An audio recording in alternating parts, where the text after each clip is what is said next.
distinguished speaker of the today's talk, Professor Biswajit Ghosh, esteemed Professor B.B. Moganty, dear Professor Sambat Kumar, and RC03 Advisory Committee members, and Indian Sociological Society Management Committee members, friends and colleagues. Good afternoon. It gives me immense pleasure in welcoming and inviting you all for this Research Committee 3 Economy and Society online lecture series on the topic Paradoxes of Development by the eminent speaker, Professor Biswajit Ghosh. To say a few words about the speaker, Professor Biswajit Ghosh has recently retired as the Vice Chancellor of University of Burdwan, West Bengal. Being a professor of sociology, he taught, supervised, and conducted research on emergent issues of disciplines of sociology for 37 years. He studied in the University of Calcutta and Jawaharlal Nehru University. He also served as a visiting faculty in many universities. He authored 112 articles, including reviews, e-contents, and study modules, and written 3 major policy documents of UNICEF, Government of West Bengal, and Save the Children. He has edited and written major 6 books. One is about exploring social movements, theories, experiences, trends by Taylor and Francis. And another book, Social Movement, Concept, Issues, Experience from India, Sage publication, Methodology of Research in Sociology by InflipNet ebook, and Social Movements InflipNet ebook, and Interrogating Development, Discourses on Development India Today by Robert Publications, and Parivesh Vidya, the University of Burdwan. Currently, he is engaged in editing a volume entitled The Dialects of Development, Challenges and Contestations, Cambridge Publications. He was a module coordinator of UGCE Pathasala, e-content on research methodology and social movement, course in sociology. He has nearly 850 Google citations to his credit. He is in the editorial board of many reputed journals. The area of his research and teaching interests include society and culture in India, Indian sociology, industrial sociology, sociology of development, and environment, social movements, and gender studies. He was a member of Management Committee of Indian Sociological Society from 2014 to 2019. He was also treasurer of Indian Sociological Society in the year between 2016 and 2017. And today's talk session, which was mainly chaired by Professor B.B. Moganty, Professor, Department of Sociology, Dean, Faculty of Social Sciences, Pondicherry University, Pondicherry, a known scholar and editor in Sociological Bulletin. I am very happy to share that this RC03 has been regularly conducting Professor Danagare Memorial Lecture and special lectures during All India Sociological Conferences.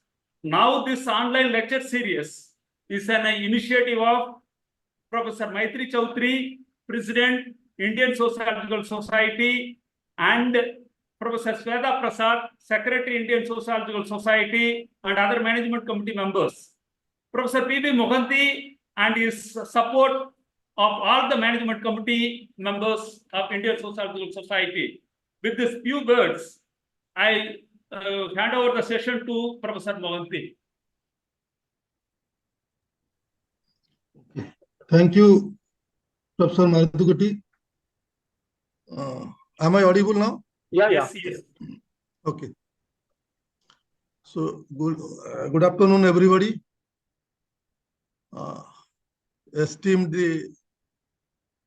the convener of RC3 Economy and Society, Professor Marduguti, and the chief organizer of this online lecture series, and the speaker of this today's lecture, Professor Biswajit Ghosh, who is a senior most professor of our profession and very well-known scholar, as has been introduced by Professor Marutuguti.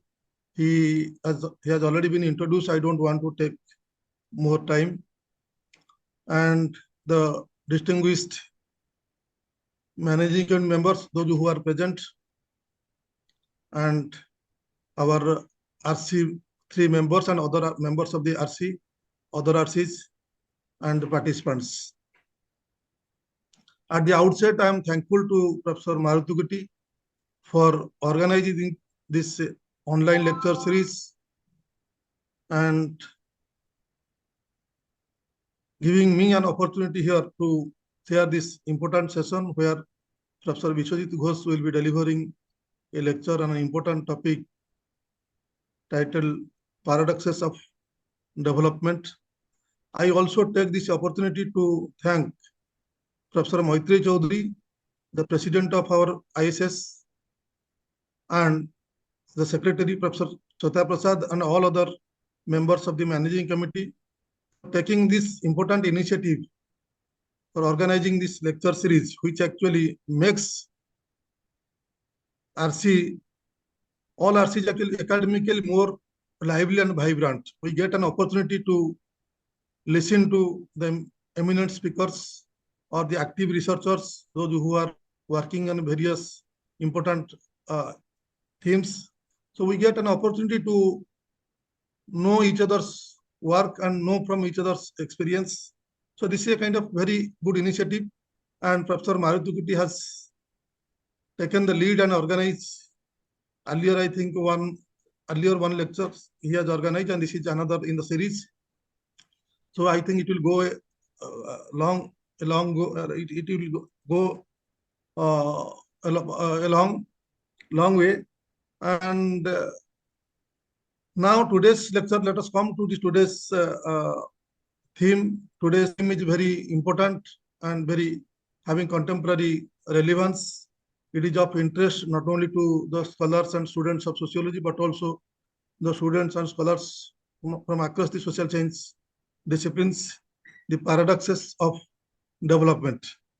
It's a very important kind of thing, and we know we have been debating and discussing on these development paradigms, and we have kind of long discourse in sociology, starting from the classical sociology till the contemporary times. Now in the present world, all of us, we know that we live in a world of paradoxes and puzzles. Of course, these kind of paradoxes and puzzles were there earlier, but now it is more than ever in history. The greatest paradox of development experience of our time is that everything is better as well as worse than before. Everything is better as well as worse than before, and better for few and worse for many. Right. So it is better for few and worse for many. The whole world is now being integrated to a kind of global capitalist network. The triumph of capitalism is now unquestionable and unparalleled.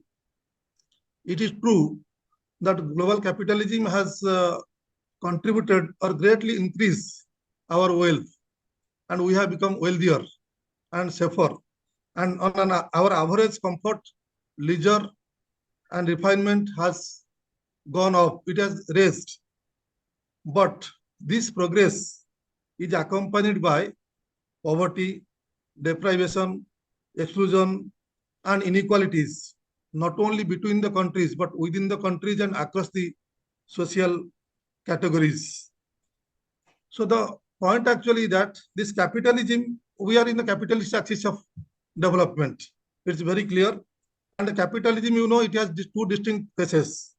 It propagates growth, that it will enhance growth, and it has a kind of unending kind of optimism for the future. This is the kind of propaganda. But on the other hand, underneath actually it hides a society of great distress, and particularly the distress of the working class and distress of this underprivileged and mass of the population. This paradox of capitalism was actually indicated earlier also by our classical sociologists, starting from Karl Marx, who said that the greatest paradox of capitalist development or capitalism is that it depends on the workers to generate surplus, but at the same time also it tries to dispose the workers or to overthrow the workers to enhance its profit. So it's a kind of greatest kind of paradox, and similar kind of the paradox of capitalist development has also been expressed in different ways by Weber, Durkheim, and all the classical sociologists. And also till contemporary time, even Karl Polanyi also very forcefully also, he also narrated about the paradoxes of the capitalist development and the consequential development of this capitalism. And till now also we are discussing and debating, and recently the Joseph Stiglitz, who is a kind of a very serious kind of critic of capitalist kind of development and global capitalism, in his series of writings starting from 2002 to 2006-7, like that, he has indicated that how the so-called free trade or kind of competitive kind of capitalism, how it is leading to a kind of a widening disparities where rich and wealthy countries becoming richer, which is detrimental to the poor and the weak. So it's not that, it's not that Joseph Stiglitz or individual researcher in the World Economic Forum in 2012 also indicated about the growing disparity across the countries and categorically emphasized that the capitalism in the present form of capitalism is not fitting into the current world. So the whole premise, the paradox of this development paradox is actually coming from the whole conceptualization of the concept of development, which is premised on the assumption of the unity and superiority of the Western style of modernity, which is epitomized by capitalism and representative democracy. In such context, actually, what happens, the state remains in the most kind of paradoxical position. In one hand, it concedes to the demands of these upper classes or the corporates, capitalist class, and on the other hand, also it tries to undertake measures which is responsive to the popular will to get consent for the legitimation of its rule over the masses. So it is a point actually I want to tell you that this paradox actually it is very complex, and it is there in every realms, in political sphere, economic and social, and it requires a kind of a critical lens to look at these paradoxes. And earlier actually the development was a kind of prerogative of the economists, and economists actually they were having the answers to all the development questions. So now it is of late it is realized that sociologists, they understand development, and their inputs of understanding is their inputs actually essential to enhance the understanding of the process of development. So now the paradoxes, to understanding the paradoxes from sociological lens, combining with economic kind of inputs and historical inputs, is essential to have a kind of more comprehensive view on the paradoxes of development. I think I will not take much time. We have a kind of very eminent speaker who has rich experience, who is well-known development sociologist, who has worked in various areas of development sociology, and I think we will listen to him. I don't want to take much time. Now with this, I think I will request Professor Ghosh to make his presentation. Let us listen to him. And as per our arrangement, as per our norms, we would allot 40 minutes time to Professor Ghosh and another 20 to 25 minutes for discussion. 5 minutes either side. Actually, it is okay. Either less than the required time or more than the required time. We will go ahead like this if it is acceptable to all. And I know we have a good number of participants now, around 55, 54, 55 participants. It's a good number. So now I would request Professor Ghosh to. Anyway, thank you, Professor Mohanty, for nicely putting the theme of whatever I'm going to talk today and making my task quite easy in placing it. Thank you, Professor Marutha Kutty, for inviting me to deliver this talk. I must thank the ISS Management Committee, its President, Professor Maitri Chaudhary, its Secretary, Shweta Prasad, and other MC members for devising this kind of thinking to make RCs functioning more brilliantly, and also taking the decision to upload these lectures into YouTube, ISS's YouTube channel, so that in future people might be able to listen to whatever scholars are talking about. Now, since my basic task is to talk about paradoxes of development, let me begin by talking about what do I mean by development. Certain conceptual issues they have to be clarified before I come to understand the paradoxes. Now, the term development is understood to be a process of changing economic and social capacities, priorities, and choices. I repeat, changing economic and social capacities, priorities, and choices. So it means well-being and better life for people at large. But there is little uniformity about what does this better, the term better means. The term better for a particular person may mean house, for other person may mean employment, for other person may mean something else. So in the 21st century, total 21st century is marked by critical challenges and contestations about whether it is possible at all.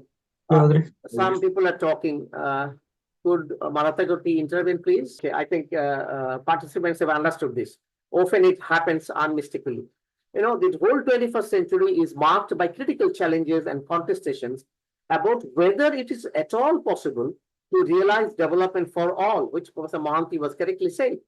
Now, measuring development obviously becomes a very thorny endeavor because barriers like class, community, caste, gender, or region, they prevent us from arriving at any common minimum understanding. Yet, our past experiences reveal that most developmental programs initiated by the state or other agencies favored the rich and the powerful. Look into the instances of construction of dams, expressways, smart city, malls, skyrise flats, flyovers, or bullet trains.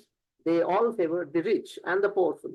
Now, given these experiences, people frequently and experts frequently perceive development as a form of ideology and propaganda. Professor Mohanty was referring to this term propaganda. And people say this is an ideology to promote certain things. So obviously, three questions are often been asked in any kind of endeavor on development. Development by whom? Who is doing it? For whom? And at what cost? If you say you are developing, I would ask, you are developing for whom? Who is the recipient? And what are the costs? Because all development policies have certain costs. So these questions are being raised by even those who talk about development. So these are certain things which happen, and keeping this in mind, let me now switch over to the changing notions of development over time. This is a bit brief theoretical analysis. In order to understand the paradoxes better, I think I need to do this in a short form. Now, the concept, career of the concept development has undergone numerous twists and turns. Yet, three major perspectives can be identified. These are, number one, mainstream development perspective. Number two, alternative perspectives on development. And number three, post-development perspectives. I'm not going to discuss this in detail, but a critical review of the trajectory of these approaches would lead us to conclude that the meanings, strategies, and dimensions of development itself have changed with the passage of time. Even in a given context, development may mean several things to different stakeholders. There are obviously disjunctions between promises and performance in all the discourses of development. For instance, the underdeveloped societies of the East and West, they have failed to develop or modernize following the footsteps of advanced industrialist countries of Europe. Contrarily, what Gunder Frank and others have shown, development of underdevelopment became a reality in many parts of the world. So the means of modernization, this is another theory of development, also gradually lost its appeal in the face of mounting criticism that it ignores the potential of tradition, and it has led to accumulation of resources in the north. So the idea of the state as the prime mover of development also turned into skepticism in all parts of the world. The possibility of social engineering through state action is felt with distrust. Due to this declining legitimacy of the state, many activists now see a certain inherent value in voluntary movements, that means NGOs and civil society organizations, and participatory development. Obviously, the crisis of developmentalism in the West and an understanding of the limits of growth in a risk society, sociologists know what is a risk society is, have contributed to the rise of discourses on both alternative to development and alternative of development. Now, these perspectives are opposed to each other. Alternative to is something different and alternative of is different. But we are amazed by the fact that a host of alternative agencies of development are proposed by different stakeholders, including IMF and World Bank, in order to cover up the shortages of or the limitations of mainstream development. For instance, the new liberal prescription of development through the global market is an effort to minimize any opposition to mainstream development, liberal thinking of development. But globalization comes in a package, and it also promotes economic, technological, and cultural interest of the West. The impact of globalization is not uniform. It has widened disparity and distress across culture, regions, and communities, leading to a growth of a large class of losers.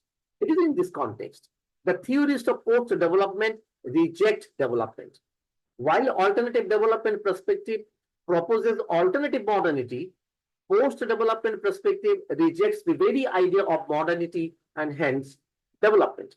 This school argues the development leads to homogenization, environmental destruction, marginalization, disparities, and displacement. Hence, what is required is not more development, but a different regime of truth and perception. Now, while post-development perspective has obviously strengthened our reflexivity about the criticality of development, the question is whether any total rejection of development at all is possible or tenable. It is not easy, my dear friend, to provide a ready-made answer to the dilemmas of development, but at the end of my lecture, probably I will be coming to answer some queries. Let me now concentrate on the paradoxes of development through a kind of reality check. And most of the data that I'll be putting forward are collected from the government sources in the last 2-3 years. I am concentrating basically on the recent, evidences in order to argue how paradox is taking place, which Professor Mohanty has correctly praised. Now, the existence of plurality of discourses on development pushes the idea that any particular mode of thinking cannot be a final idea. So obviously, learning and experiencing development with real life experience of different classes of people probably is a must for many of us. And I am going to do that. So many of the issues of development that we discussed today, and I am going to discuss today, they are a product of new international order or capitalistic order taking place in the beginning of the current century. Please note that my discussion today is also linked to rising precarity and marginalization across space after the COVID-19 pandemic. Hence, many of the trends I'll be highlighting today are global. In the Indian context, however, absence of 2021 census data is a big problem because this nation-based data would have provided much natural judgment to explain social reality. Yet, let me rely on certain other government statistics to list certain major concerns in our lives today. These indices would reflect on both the paradoxical consequences of development and also on our quality of life. The first issue is the state of Indian economy. As India celebrates its 75th year of independence in 2023, it aspires to emerge as a leading global economic power by the century's end. India, with its big market potential, is regarded as a critical powerhouse that can sustain economic growth worldwide. However, in reality, it's a paradox. Its performance in terms of per capita national income and in terms of creating jobs is limited. Now, let me share my own personal experience in dealing with the issues of development. Now, in 1993, when I joined the post of associate professor in the University of Bardhaman, my salary was close to 6,000. When I retired as the vice chancellor in the year 2023, my salary was more than 230 lakhs. Had I been in a central university with central DA, I would have earned around 30,000 more. So this is a hike of 400 times over the last 30 years, right? So for me, this is huge. For many middle classes like me, this is huge. Obviously, the value of 6,000, which I used to get in 1993, is now close to 550,000. But I have gained a lot. I could save a lot, and I also got promotion. Simultaneously, with rising income, my IT liability has also gone up. I paid almost 6 lakh a year to the state, Indian state. It may be noted that the pay scale I enjoyed is one of the highest in the country. Often IAS officers complain that our scale is better than theirs. There are only a few professionals like doctors, lawyers, or police probably who can earn better than us, or politicians maybe. But on the whole, we constitute around 8 to 10% of India's population. And I'm going to show this with the income tax data that I will be sharing with you later on. Incidentally, as per the statement of income presented by our finance minister Nirmala ji in 2024 budget, 19% of our incomes come from income tax, 19%. 18% from GST, everybody's payment, all citizens, and only 17% from corporate tax. Okay, you understand how much we pay and how much they pay. In the 2023-24 financial year, 818 crore Indians filed IT returns. It's around 843% of 97 crore voters in 2024. We have 97 crore voters. Out of this, 8.18 crore filed IT return. Now, if rich farmers do not file IT returns, if you include 1% of rich farmer, obviously the percentage will go up to 10%, which I talked about, 8 to 10%. Now, if you compare it with the rich countries, developed countries, US, for instance, 43% of people pay taxes. And what is the rate? 50.1%. In UK, it is more than 60%. So it should be noted that out of 10.7 lakh companies filing return in 2023-24, these are all official data collected from Economic Survey. Only 5.6 lakh companies paid taxes at the same rate that I paid. Rate is similar. Companies do not pay high, whereas in all rich countries, businessmen pay higher than the individual sort of thing. So on the one hand, we proudly claim to the 5th largest economy, but we continue to keep corporate taxes very low, right? With the argument that we need more investment and growth because our economy is still poor and still ailing. This is a paradox. Let me cite more instances of paradox. Now, during the last 2 decades or so, many of us have seen many developmental efforts: construction of multi-story malls, high-rise buildings, flyovers, expansion of metro rail, 6-lane expressway, 5G internet service, multimedia circulation, mobile phones, computers, private universities, air travels, bullet trains, and so on and so forth. At the same time, we also became the most populous country in the world, overturning China, right? And many of high salaried persons like me today, we are worried, despite earning so much, we are worried about certain things. We suffer from certain risks. One risk is health.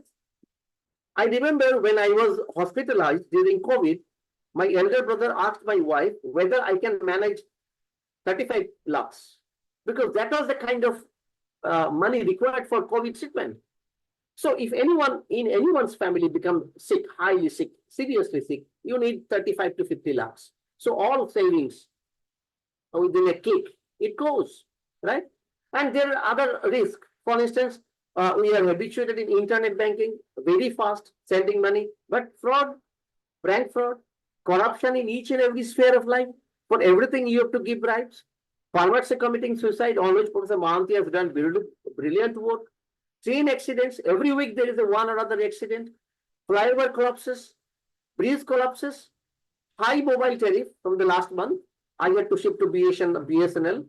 Then inflation, price rise. And along with this, there are protest movement all around against those issues. So, my experience as a member of a middle class, right, gives me certain concerns, certain risks. But can I compare it with the experience of my housemaid or my driver, or the women from which we bought vegetable in the morning? Now, as we rank 111 out of 125 countries, our rank is 111th out of 125 countries in Global Hunger Index 2023. Very poor. So obviously, many Indians, most Indians do not have a similar story that I depicted.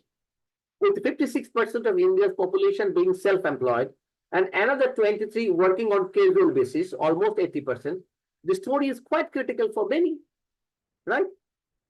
Most of the blue-collared employees earn about 15,000 a month. A report published by Institute of Competitiveness in 2022 shows only 10% of Indians earn more than 25,000 a month. This is 3 lakhs. And this is the level after which you pay taxes. So even if you earn 3 lakh, you don't pay taxes. But anyway, this is the figure that only more than 10% earn more than 25 lakhs. And we are fortunate enough to be in the bracket.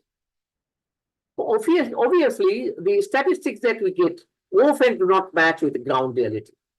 For instance, our per capita income is only 2,000 per capita GDP, right? Is only $2,731. What is the global average? Global average is 13,836, 4.5 times higher. And China's GDP per capita is almost equal to that. And surprisingly, some countries' GDP, Sri Lanka, Bhutan, Vietnam, Brazil, more than what India has. So obviously, despite being the fifth largest economy in 2024, as per the World GDP ranking, per capita GDP, which is a valid account for a very big country like India, is so poor.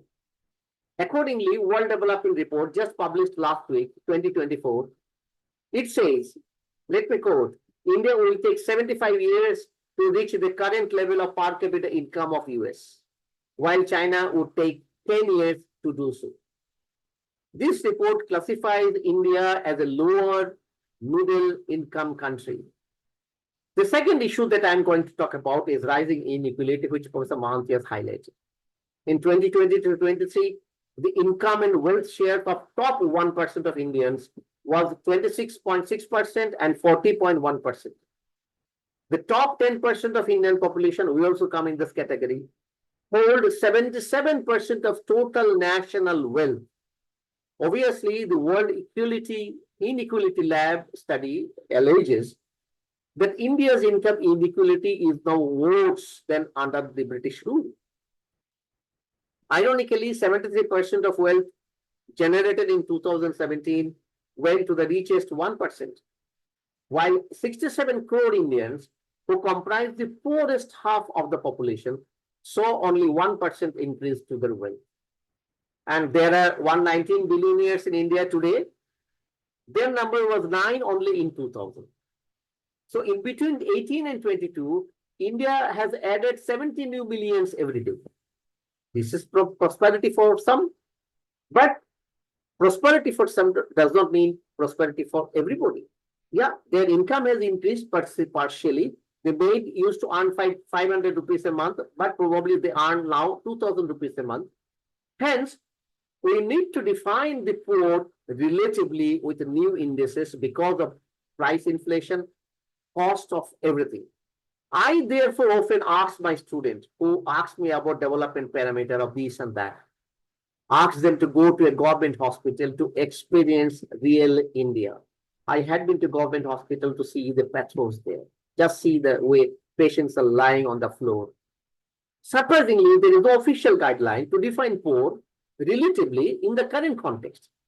Even after 1.5 years of work, a 16-member task force headed by Niti Aayog Vice Chairman Arvind Panagaria has failed to reach a consensus about poverty line and suggested to the government that another panel of specialists be asked to finalize it.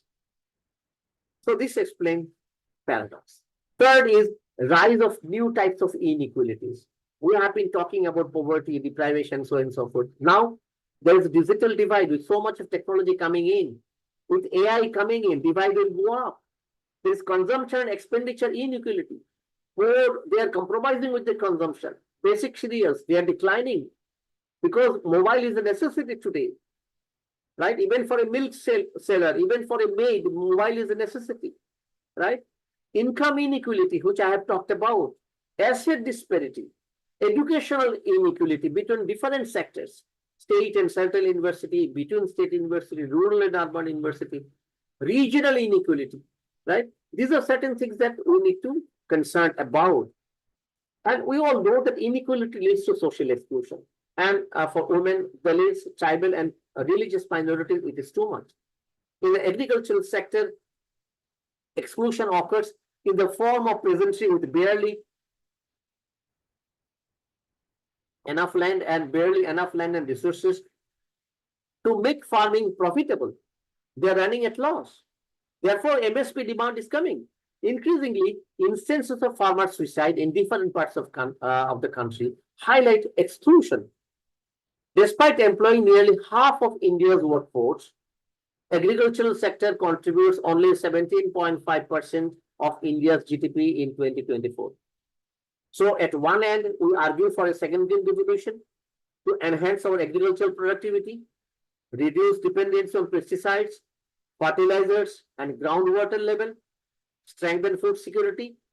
But all these would ensure the entry of corporate houses into agriculture,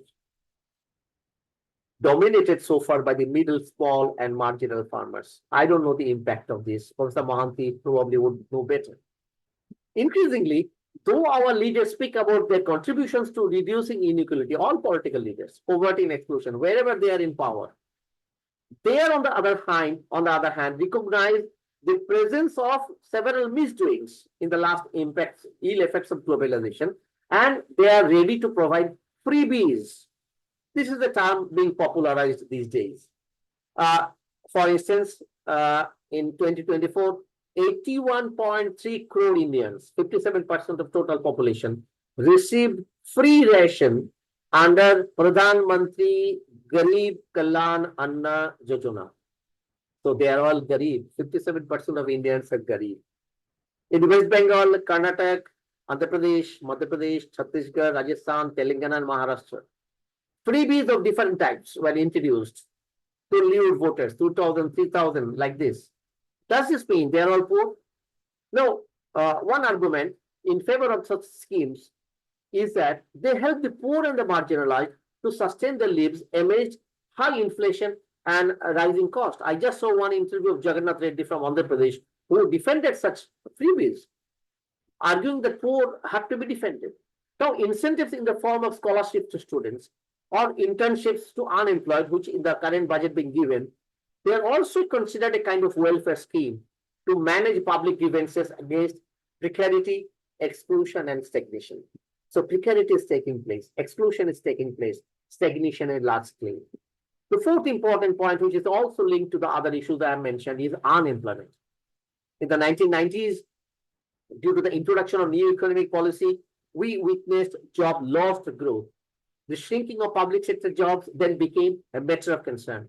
But now, due to privatization, demonetization, introduction of GST, devastating COVID pandemic, even informal sector jobs in the cities have become rare.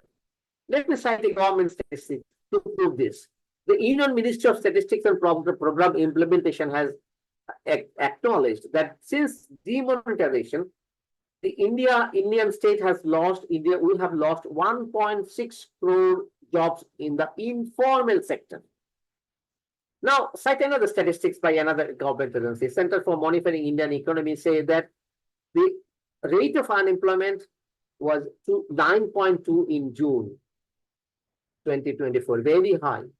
But for youth aging 20-25, it is almost 45%. our Nirmala ji has acknowledged in her budget declaration this year that 1 in every 2 graduates are unemployed, right? They remain unemployed. And this report says, CMRA report says that the role of AI, artificial intelligence, is very dangerous in creating such disbalances. It writes, let me quote, AI is the biggest disruption for the future of work, unquote. The government does recognize the way technology is coming in the way of a labor surplus economy. So as 65% of our population is below the age of 35, the sluggish rate of employment, no government can provide any kind of employment than it is being provided. Don't argue that someone else will come and provide better employment. No, it's a serious concern. It's related to population. I will be coming to this. Another issue is lack of capability of skill of youth. Nirmala ji has recognized that only 51.25% of our youth are capable. So this is something very serious for those who are unemployed. Now, this shadow is also being felt by IIT graduates. As a corollary, many educational institutions are unable to fill their seats today. Students are lacking their interest to study. And if at all they do, they will not study courses like sociology, history, or political science in near future, because these subjects will make them unemployed. Here in private universities are thinking of introducing innovative, market-oriented, job-oriented courses, leading to a qualitative change in the domain of higher education. Let me hear in brief a certain concern from United Kingdom. In United Kingdom, 72 public universities out of nearly 90 universities have declared redundancy clause.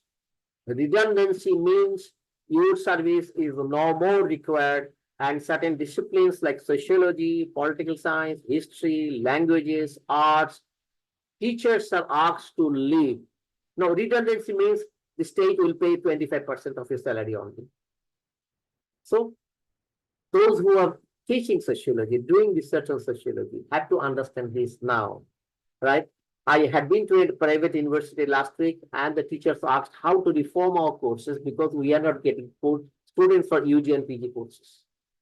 Furthermore, jobs available both in the public and private sectors are of casual type. All jobs are casual. 10,000, 20,000, no pension, no benefit, no D. The reason for Agnibir issue becoming salient in the last election should be understood from such context. I do believe that countries like India could have resolved their unemployment problem partially had the alternative model of globalization from below been accepted by the rich countries, allowing labor migration to Europe and America. The current model is globalization from above. The alternative model is globalization from below, right?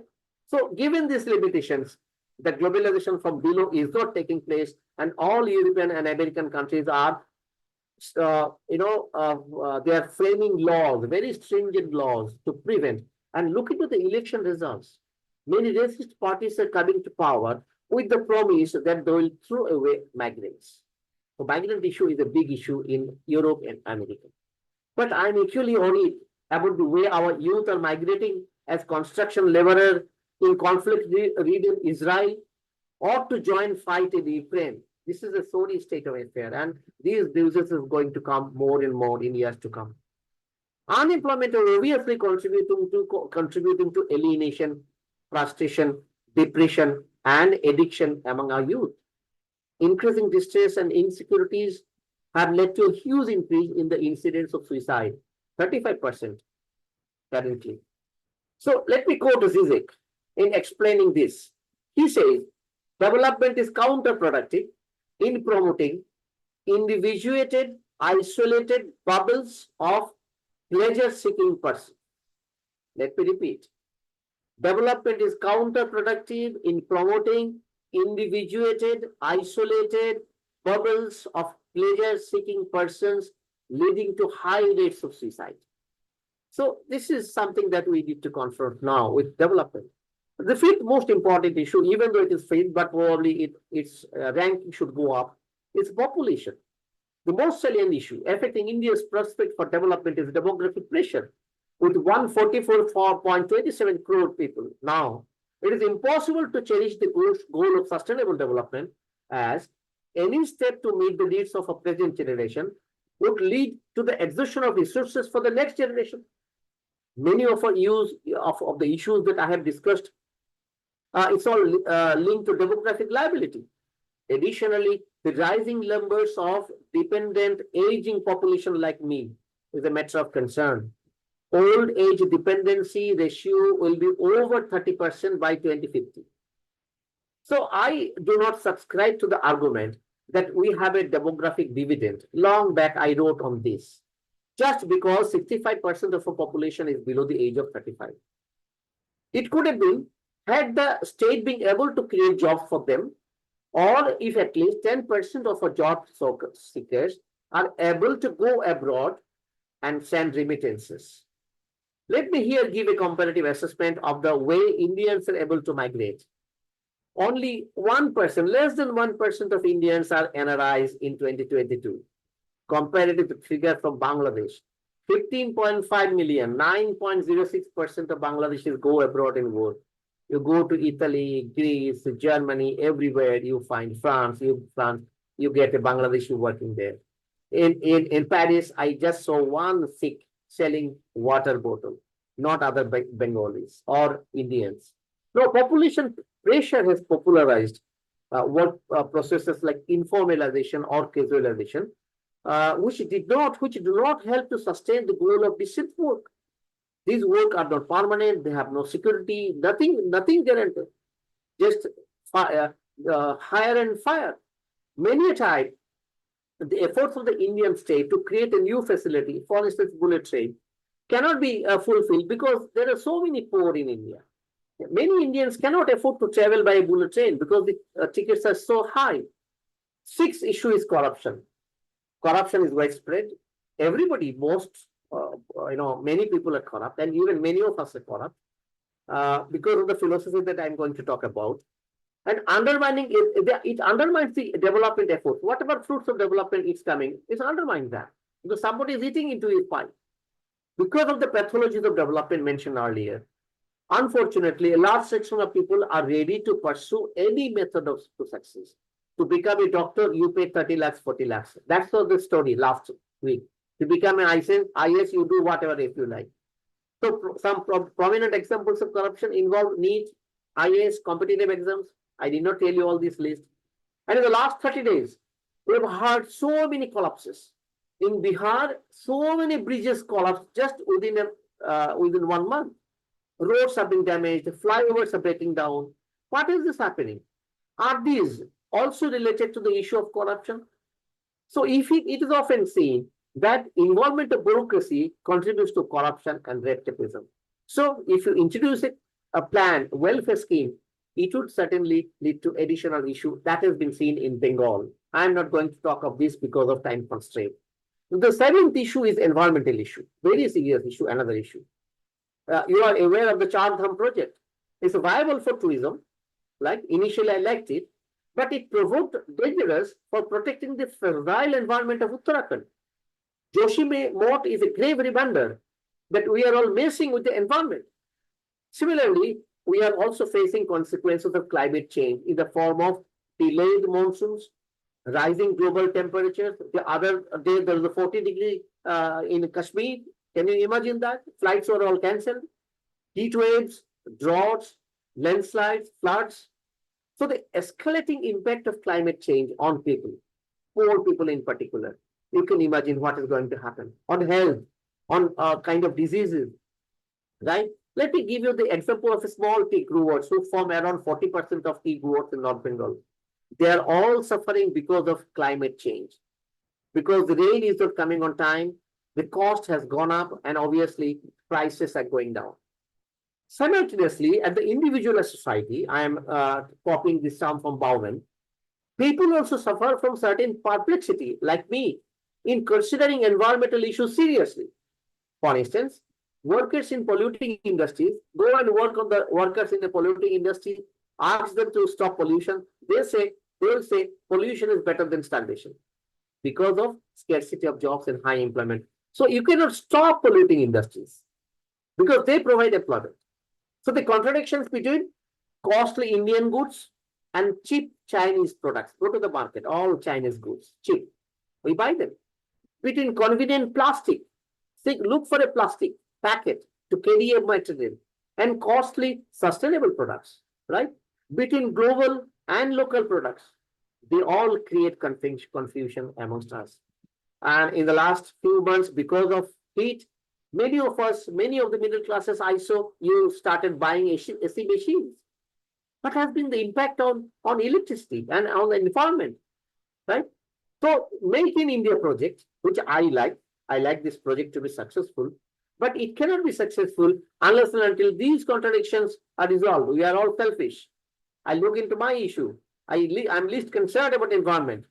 So, all these issues are happening because the developmental paradigm, which Professor Mohanty was initially referring to, capitalistic paradigm, give primacy to individual and self-interest over society and community. Growth and development are understood in terms of consumerism and material success. I'm giving you salary, you buy. Don't say. That is the logic of the government. So material success is something that bothers. The eighth issue is media circulation and post-truth, which was not there when I was a student. Obviously, the enlargement of the scope of media is better, is very good for us. It provided us greater scope and freedom to enlighten ourselves, maintain global relations. This link is possible through global link, so Google link, enhance transparency and capacity. But at the same time, such circulation has encircled our vision and belief with doubts and suspicion. Falsification is now normal, right? Many of us tell lies. Don't blame politicians alone. And in a post-truth society, the distinguishing line between true and false has become blurred. Technology and social media are used to construct fake news. If you want to listen to fake news, open a TV channel. They will give you fake news. So, given these changes, value erosion is normally happening. We do not feel ashamed to tell lies or taking bribes. These are normal. So, on the other hand, the media circulates create a belief that there is a culture of abundance. Look into the marriage ceremony of Ambani's son. There is a culture of abundance, so much of money, right? So, younger generation start believing in this culture, even though in reality, they are exposed to a crisis situation. And that is the reason for which political changes is taking place in Europe. Even communists have voted to power in UK, right? So the aura of urban spectacle that smart cities try to create do not get reflected in the everyday life of those living in the margins. So following Walter Benjamin, I'm bringing back that old theoretician. I wish to argue that the image that new world creates is nothing but phantasmagoria and hallucination, right? It hallucinates us, TV and other things. Finally, democratic recession. India's low democratic index is a matter of global concern. Our rank is only 104 in the world. So pity for us. So given this sort of thing, let me come back to the final issue. What are the alternatives? Are there any alternatives? So it appears that there are several pathologies of development, and they have stimulated the need to consider the role of dialectical forces in shaping the contours of development agenda. In fact, development is complex and contradictory and often contentious, but doesn't mean that we need to nullify the very concept of development. So, issue is we are yet to construct any real alternative of development. When something is heavily criticized yet persists, Professor Mohanty referred it probably has some contents. Could it be that development is both the best and worst of human projects? Best in terms of potential, in terms of ideology, in terms of projection, and worst in terms of consequences, in terms of practice. Now, one way to resolve the perplexity is to combine different approaches to development into what Niederwien Peterson calls critical holism. This means understanding the totality from a critical point of view, and thereby using reflexivity to reconstruct development. I used to argue that a synthesis of multiple perspectives is possible in resolving certain basic issues of development. And these values, I need to stress on certain basic values which should be kept in mind in order to devise any model of development. These values are: number one, humanity; number two, happiness; number three, freedom; and number four, participation. Now, these are dreams as of now.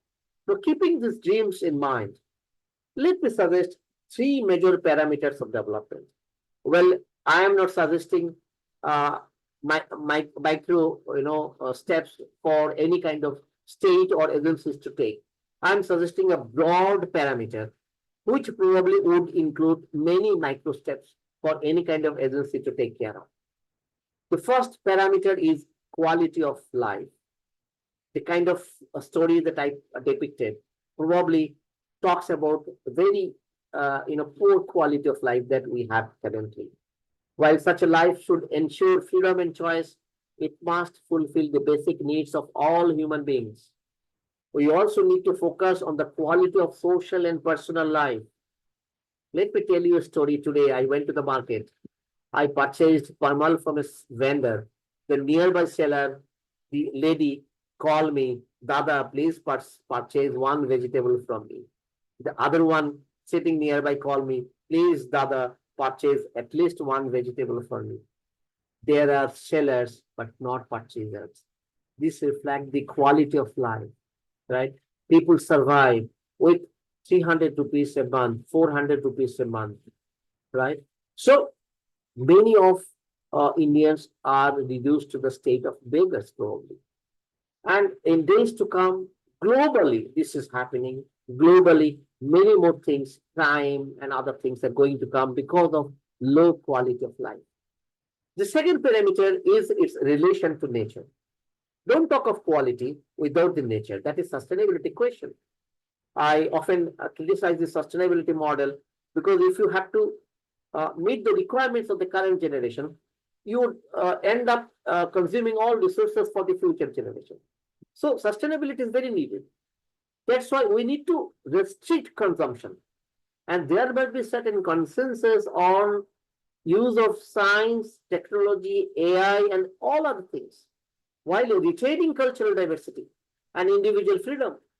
Diversity is something that promotes development, better development, right? So this is something related to nature, which also relates to the issue of diversity and freedom. The third issue, most important issue, is consider people as real agents of development. Many a time we see that policies come from above, globalization from above. Something comes from Delhi, something comes from the Prime Minister, from the Finance Minister. What do the exact person sitting on the margin have to say, right? So issues like involvement of people in rule framing and rule implementing. You frame a law and also allow people to implement it, like Anne Hazare did it, right? Development cannot come like this. You just give certain freebies and you think people will develop. No. You make it collective endeavor. Public control lets people see what is being done or not, right? In NRSG, there is a scheme of scrutinizing roads by public audit. This is good. But due to political interventions, it didn't come through. Then democratic reasoning and then cultural specificity, they all should find providence. So making people involved in the process of development, for instance, in population control, I have been arguing for population control through positive rewards. Those who are able to maintain a small family, give them rewards, like single girl child family, scholarship. All these scholarships should be linked. All benefits, all freebies should be linked. If you have more than 2 children, why should you get freebies? Right? If you have more than 2 children, why should you get free ration? The government has to think of controlling population. Otherwise, we cannot feed so much of people. We cannot provide jobs and everything to all of people. So we need to reward those who are committed and those who are skilled. If you provide scholarship And if you do not monitor, then skill will never come, right? So freebies or any kind of incentives in order to just catch voter probably are going to drains. The resources are going to the drains. So they are not going to benefit you. So all welfare benefits, freebies, all poverty elevation schemes should be linked to the contribution of the recipient, the person who is receiving the benefit to the nation. Are you contributing to the nation? Right? For instance, if some unemployment benefit is being given, let them work for 2 to 3 hours a day in any office or any sort of thing. Let them work and then get the unemployment benefit. Just don't give them 3,000 for 4,000 because they come from a particular community. No, this is wasted the money, and this creates the temperament. The government will do everything. I did not have to work. So this culture creates a whole lot of population who are not going to work. This is very dangerous. So let me conclude. These parameters, the 3 parameters I have talked about, should also create rooms for social movements. Recently, I have published a volume on social movements, and I see social movements very positively because they are able to arouse consciousness, mobilize opinion, and organize opposition. Opposition is very positive. If somebody criticizes me, this is good for me because I could rectify. Often political elites do not take the criticism in good spirit. Only if they lose the election, they say, well, I should have considered your opinion very seriously. So this is something. So with such a positive endeavor, this positive endeavor would allow us to argue for a nature, need, and people-centric paradigm. So I'm stressing on nature, on the need, not affluence, not what you need 1 and you buy 3 because the market is giving you 3 free. No, this should be linked to needness, whether I need it or not. Then people-centric paradigm, then probably we will be able to forge or come to what we call a holistic model of development.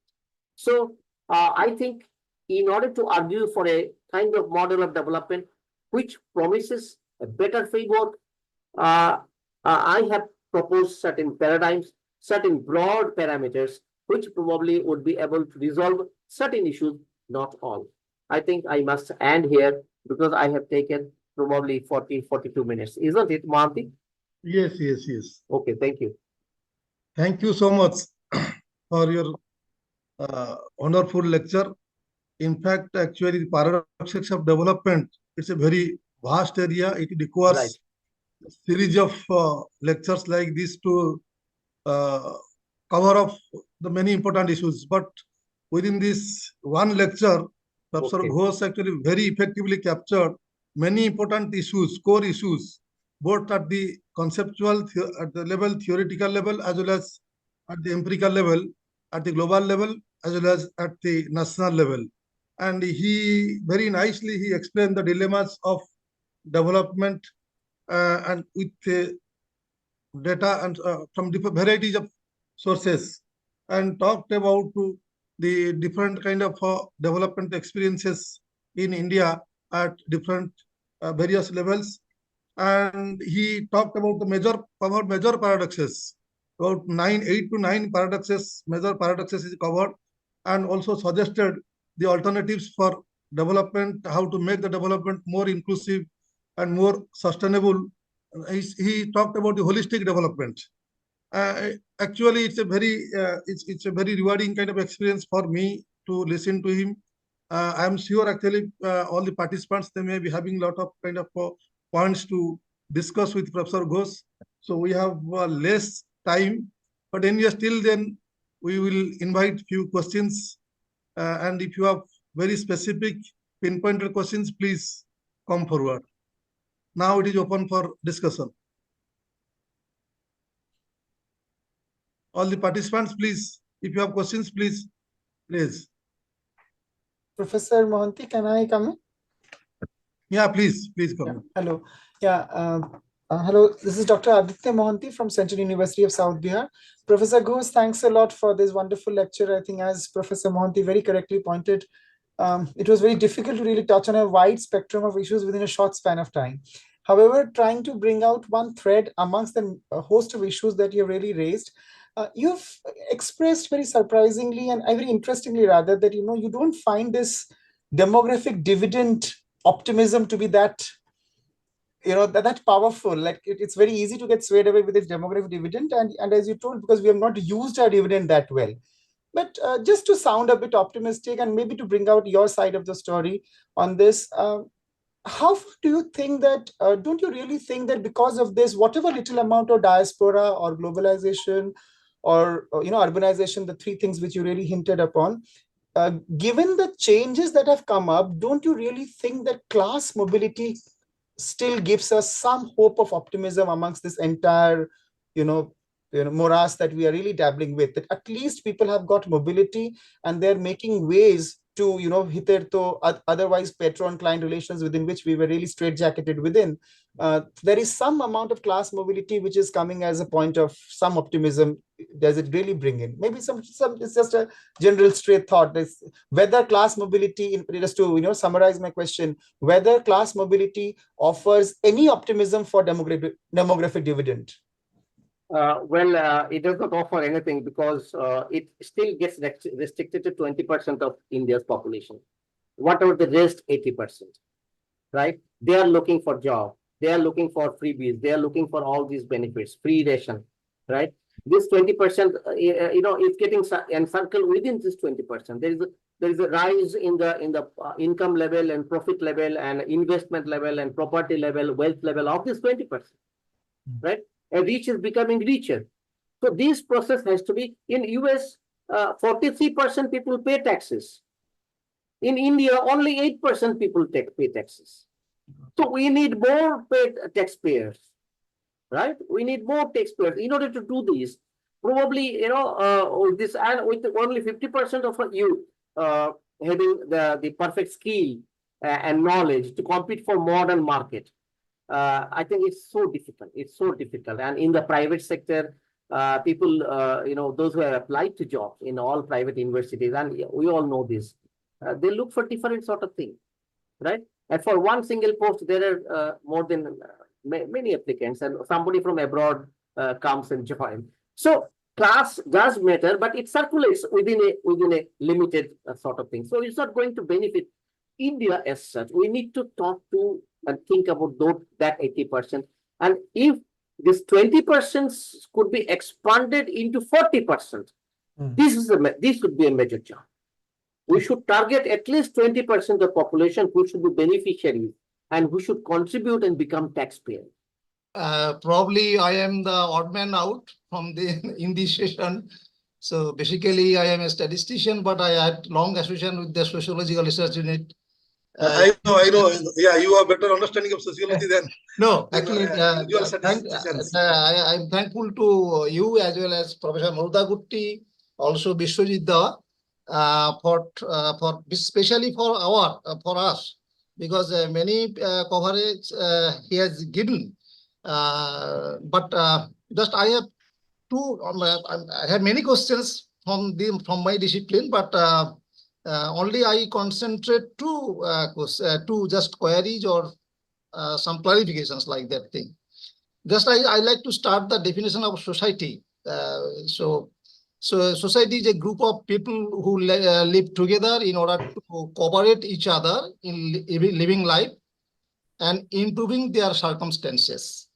So unfortunately, as per my knowledge, the development of to find out the developmental index, many things have been covered. Most of the dimensions based on the economics, sociological dimension is very less. Social dimension is very less. Mainly emphasized on the economic dimensions. But the definition of the society still there is a cooperate each other. This is not covered still now. That is, I want to point out the social network dimension still not covered. I have not at least seen in any literature for on developmental studies actually like that thing. But the Professor Amartya Sen has pointed out in his, I just forgot the reference, but I have seen in his write-up like that thing. Second one, I wanted to point out, most of the dimensions covered by the developmental researcher, the positive dimensions. I am clarifying what is positive dimension, negative dimensions. Per capita income, employment, BMI, savings, education level, etc. Like these are positive dimensions. Negative dimensions, unemployment, BPL, political violence, nota. Now still nota has not been covered. It is the negative dimension, I think so. But number of voters who have not participated in exercising his democratic right, number of crimes, dropout of the school-going children. These are the negative. There are so many. So these are the negative dimensions. So as positive dimension can give some idea about the developmental index or indices like that thing.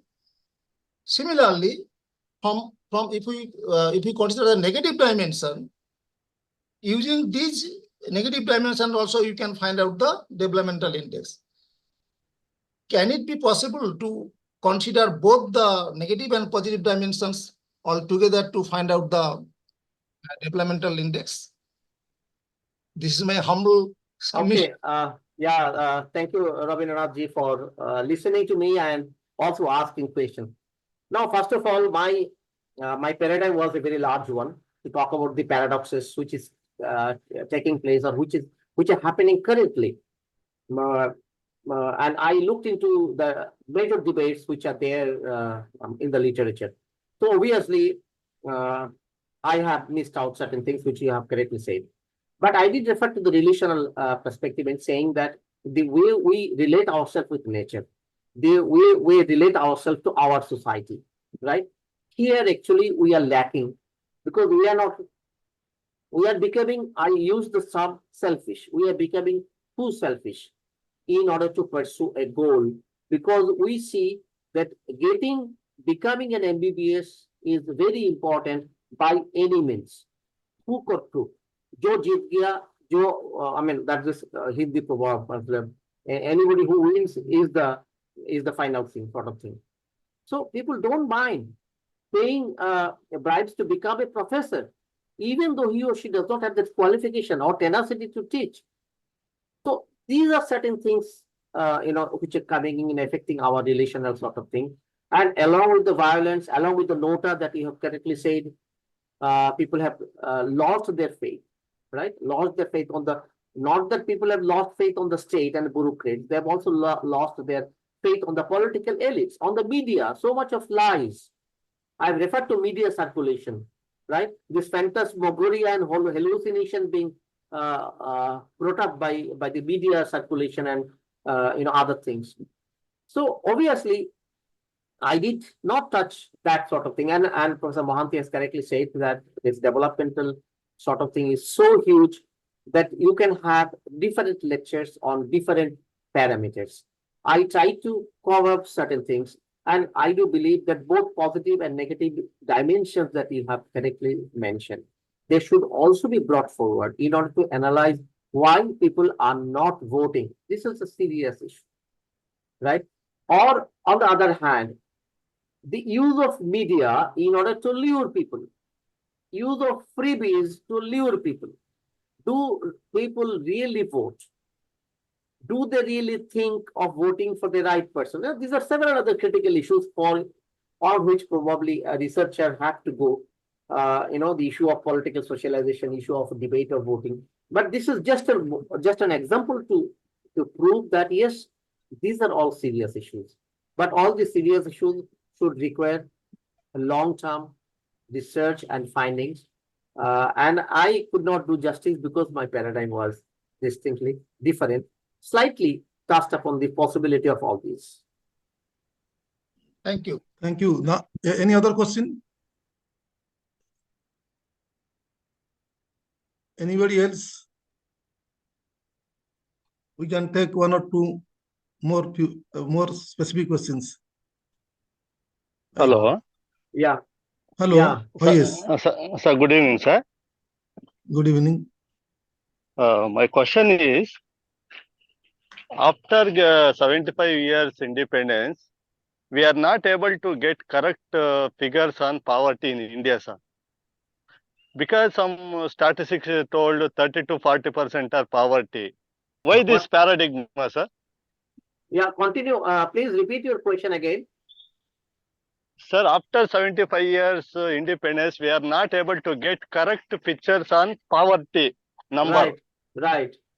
In Right. some surveys told 30 to 40% poverty are there in India. But if you take in BPL card holders, Mhm. it is more than 70%, sir. For Right. example, in Karnataka, more than 70% are having BPL carders. Right. You are Why right. this paradigm? Because taxpayer money is using unwanted things, you know. Yeah, you are right. You are right in arguing that taxpayers' money is being spent unnecessarily. But you see,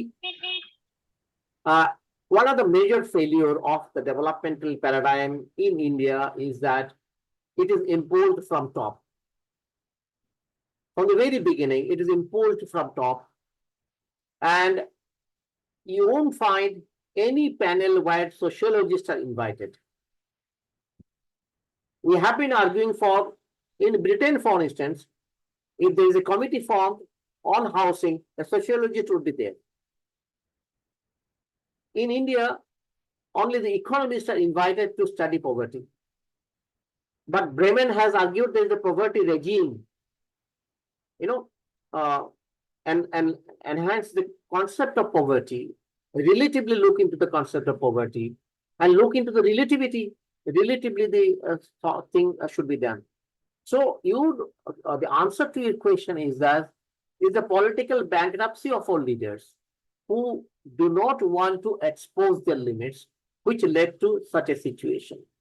They do not take scholars into prominence, and those scholars who go to conduct research or do study, they are given a paradigm. They are given a fixed paradigm that you have to limit poverty up to this. Right? Let me tell you a story. I went to conduct a study in Tripura long back when Nipin Chakraborty was the chief minister. I met him. That was an ethnicity and insurgency issue there. He said there are more poor in India than probably identified by the government of India. I want to clarify that the number of poor in Tripura is more. I asked him a question. Normally, political elites try to lessen the number of poor, and you are asking the government of India to increase the number of poor. Why? He says government will give us grants only because we have more poor. So the logic of either agreeing with the real number of poor or hypothetical number of poor depends on the political logic, right? So, these are certain critical questions that even after 75th, there are some Tendulkar committee and Rajan committee. They all are premised on certain criteria and came up with certain statistics, right? But the field reality, as I said, is distinctly different because you say poverty is very less, but you give ration to 53% of Indians on the whole. In Karnataka, probably it is more, right? So development paradoxes amplify these issues the way political elites react to the basic issues of development in India. And this is the major problem, major bottleneck, because scholars are never invited to discuss, and even if they're invited, their arguments are not taken seriously by political elites. Thank you, sir. Thank you. Okay, thank you. If there is no other question, then we can wind up. Is there any other question? Anybody else? Okay, then I think Professor Maruti, I think there are no questions. So shall I wind up? You please unmute yourself. Dear Okay. friends and colleagues, on behalf of Research Committee No, 03, just 1 minute. Just let economy, me. economy and Professor Maruti, society. just I- Professor yes. Maruti, just hold on for a minute. Just Okay. for a minute. Okay. So I am thankful to Professor Biswajit Ghosh and all the participants, those who raised some questions specially. Really, it was a very good session. We had a kind of a good experience. And my message is that actually development is not just economics or sociology or technology. It is history. What history?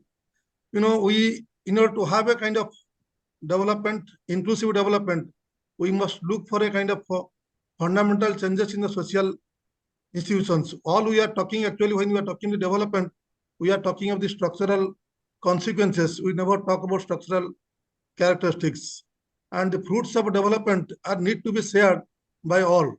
As I told you, capitalism, it is propagating growth, or it entails prosperity, or it entails actually development or expansion, whatever may be. But these fruits of this growth must be shared by all. Otherwise, if the eggs of this golden goose is not shared by all, those who are left out, they may kill the golden goose. That is what actually I want to tell you. Thank you so much. Thank you so much. Thank you, everybody. Thank you then. I'll give you a formal vote of thanks for a minute. Okay. On behalf of RC03, Economy and Society, I wholeheartedly thank Professor Biswajit Ghosh for his insightful talk and sharing his experiences on paradoxes of development and his valuable time for this lecture. We have been planning already, but it is materialized today because we have been asking Professor Biswajit Ghosh for his talk for quite some time, and it is materialized today. And my sincere thanks to Professor B.B. Mohanty for guiding and supporting all the RC03 activities. And I thank all the participants who are all interested in this program. Finally, my special thanks to our Professor Indra, former president, and Maitri Chaudhary, the present vice president, and Sweta Prasad, the secretary of Indian Sociological Society, for their motivation in organizing such an online lecture series. Thank you one and all for their participation and presence and spending their valuable time in this program, in this lecture. Thank you. Thank you very much. Okay, bye. Yeah, bye. Thank you. Bye. Yeah.